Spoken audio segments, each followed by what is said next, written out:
Hello नमस्कार, म अलेको पाले भैयालाई छोले भन्दै आज म तपाईलाई मकै कसरी छोडाउने भन्ने विषयमा तपाईलाई जानकारी दिन गइरहेछु। यो हो मकै छोडाउने मेसिन जुन अत्यन्त प्रभावकारी छ। यसमा दुईटा भएकासम्म हामीले मकै छोडाउन सक्छौँ र यो मकै निस्किने भाग रहेको छ भने यहाँ मकै आइसकेको छ। यो सिंगल फेसको एउटा मोटर जडान गरेको छ र यो दुईटा नालबाट तपाईको मकैको खोस्टा निस्किने छ। त्यसै गरी यो एकदम उपयोगी छ।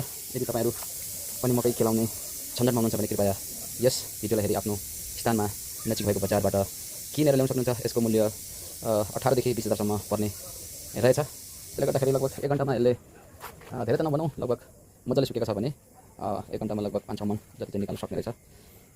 भन्दै यस तोपको नालबाट दुईटा ब्लेड रहेको छ। एउटा सिम्पली तरिकाले बनाएको छ, यसमा खासै मेहनत छैन। जे होस् राम्रो बनाएको छ। यो बेल्ट रहेको छ भने यो बेल्ट यो मोटर हिटिङ हुन सक्छ, बेला बेला फस्यो भने आफै बन्द हुन्छ। बन्द भन्दा पनि मेसिन घुम्दैन, त्यसले इमिडिएटली बन्द गर्नुपर्ने हुन्छ। त्यसले गर्दाखेरि चलिराख्यो भने मेसिन तातिर यसको कोइल जाने सम्भावना हुनसक्छ। यसलाई पनि मध्यनजर गरेर यहाँले एकदम सेफ्टीको साथ चलाउनु हुँदा।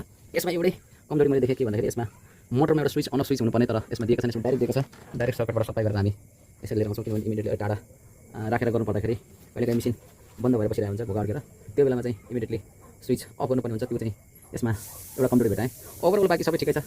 हस् त यति नै भन्दै आज आलेको पालेमा यहाँलाई यो सानो भिडियो मैले मकै छोड्दै गरेको अवस्थाको बनाइरहेँ।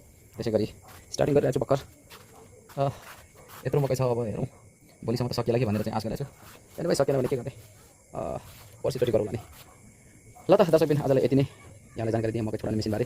अब अर्को भिडियो अर्को नयाँ आविष्कारमा भेट्ने बाजासहित आजलाई बिदा हुन चाहेँ। हस् त, नमस्कार, धन्यवाद।